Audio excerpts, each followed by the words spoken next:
Assalamualaikum warahmatullahi wabarakatuh.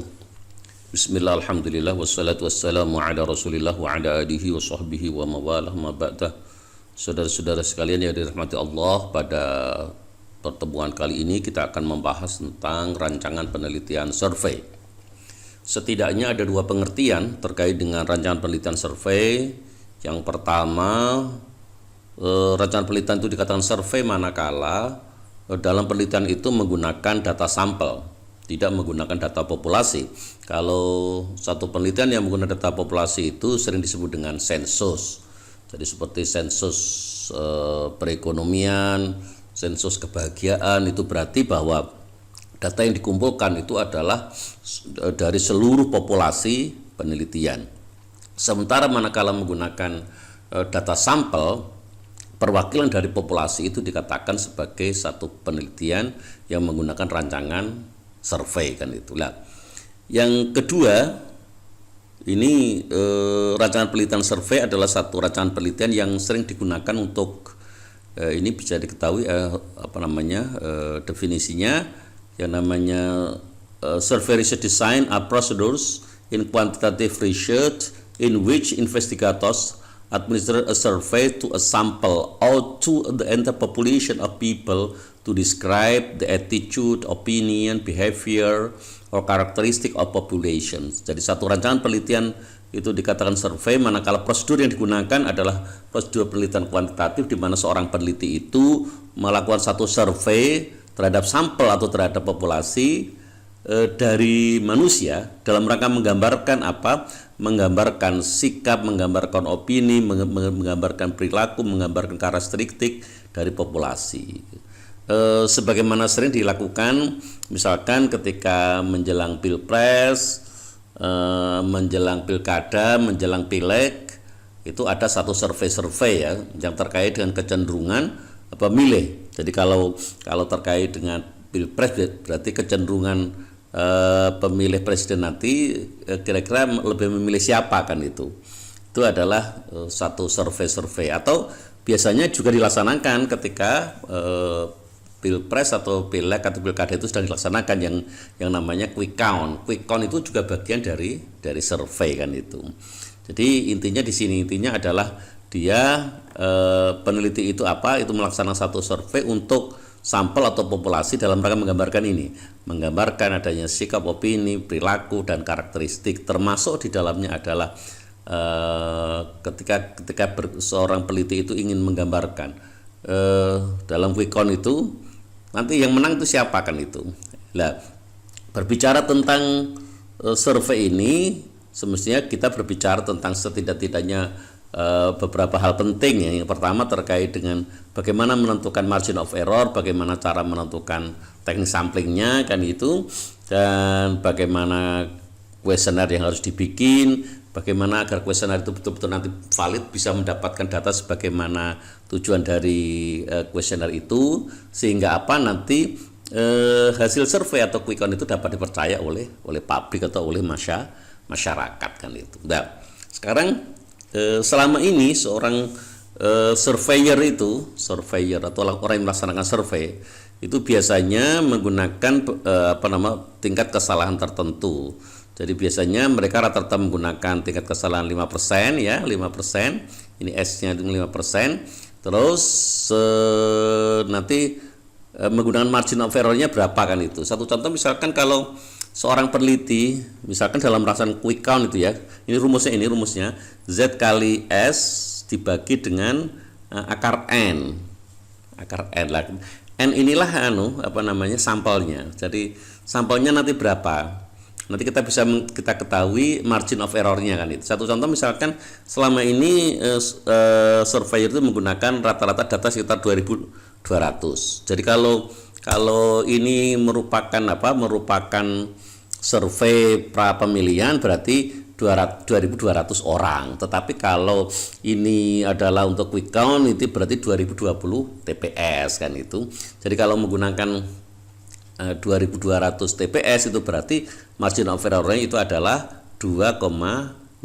Jadi ini batasan kesalahannya itu adalah 2,1%, kan itu. Ini dengan alfanya berapa tadi? Alfanya itu adalah 5%. Jadi ini 1,96 itu adalah nilai Z ya. Tabel Z itu manakala apa? Manakala kesalahan toleransi itu adalah 5% dikali 0,5 itu S-nya dibagi SKRT B2. B2 ini atau kolom B ini adalah tempatnya menuliskan apa? Menuliskan sampelnya. Jadi misalnya kalau ternyata orang yang melaksanakan quick count itu hanya menggunakan 1.200 orang atau 1.200 TPS, maka margin of error-nya adalah 2,883 kan itu. Plus minus ini ya, plus minus. Plus minus itu artinya bisa menjadi bertambah, bisa menjadi berkurang kan itu. Satu contoh misalkan begini.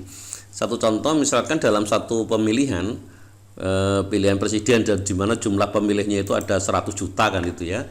100 juta dan ternyata kalau calon presiden itu hanya 2, terus yang satu orang itu mendapatkan 51 juta, itu berarti yang satunya mendapatkan 49 juta kan itu kan. Iya ini kalau kita perbesar biar kelihatan.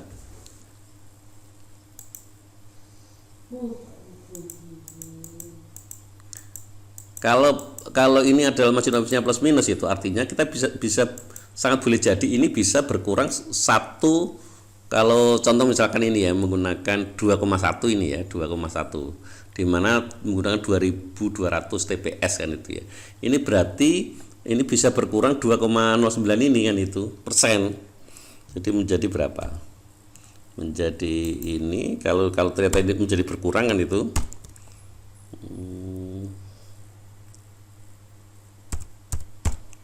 9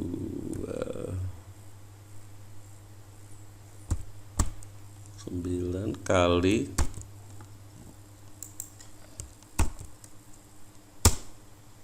bisa menjadi segini, bisa menjadi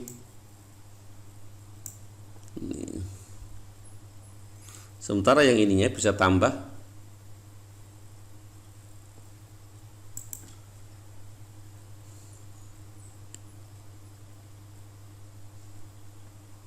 supaya tak saya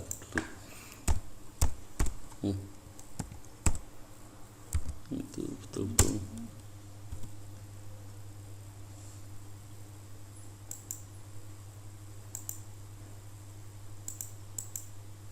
oh iya betul, ini bisa tambah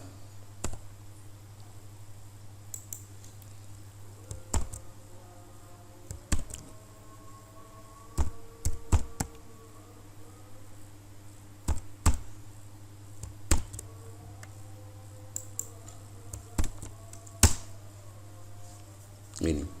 Jadi kalau selisihnya sangat kecil, hanya 2% seperti ini, karena ini adalah plus minus kan itu, maka biasanya oleh yang mengawasi pemilu itu biasanya tidak boleh diumumkan, karena kalau nanti ternyata real count-nya menjadi terbalik kan itu, ini akan menjadi seperti ini kan itu.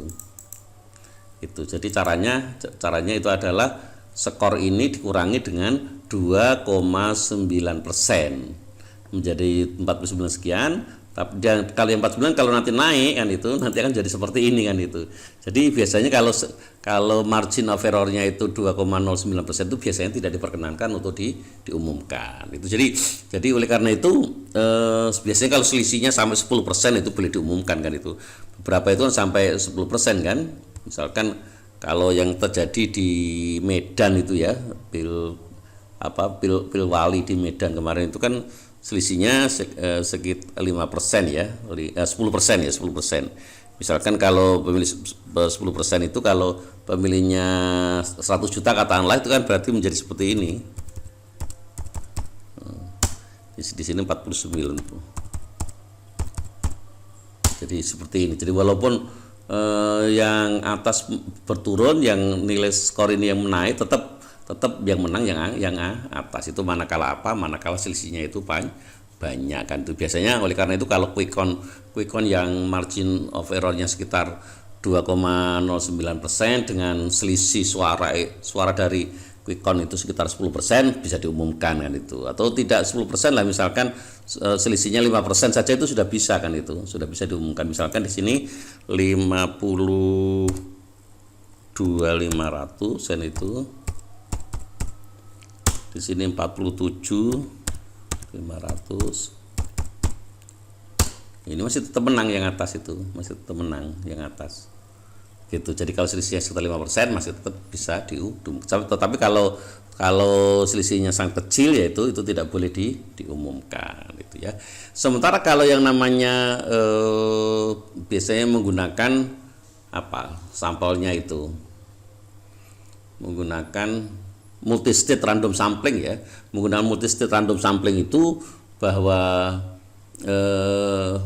di setiap tingkatan, kalau dia itu pilpres ya berarti ada perwakil, jadi dari seluruh provinsi nanti dipilih lagi di seluruh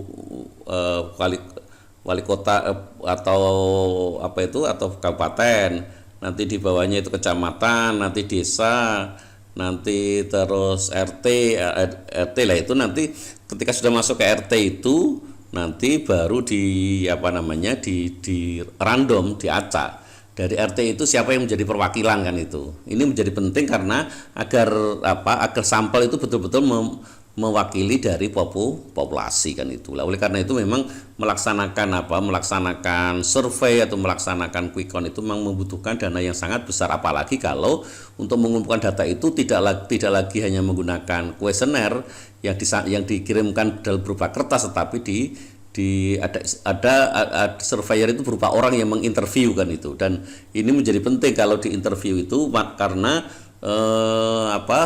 penelitinya bisa datang langsung dan memberikan satu penjelasan ya terkait dengan pemilihan, kecenderungan dan seterusnya itu kan itu. Karena kadang-kadang responden itu salah paham ya, tidak bisa memahami dari kuesioner itu kan itu. Barangkali itu hal yang penting terkait dengan bagaimana rancangan penelitian survei itu, dan barangkali ini bisa digunakan pelatihan mahasiswa ketika misalkan ada pilihan presiden mahasiswa dan seterusnya kan itu. Ini bisa dilaksanakan survei kan untuk mengetahui kecenderungan mahasiswa itu memilih siapa dan seterusnya, ataupun bisa digunakan untuk quick count manakala memang kalau pilpres itu kan waktunya lama ya, kalau real count-nya itu kan lama, makanya bisa melaksanakan quick count lebih dahulu. Tetapi quick count itu harus jujur kan itu, kejujuran pemilihan responden, pemilihan sampel itu harus menjadi penting, karena kalau nanti survei atau penelitian tidak jujur,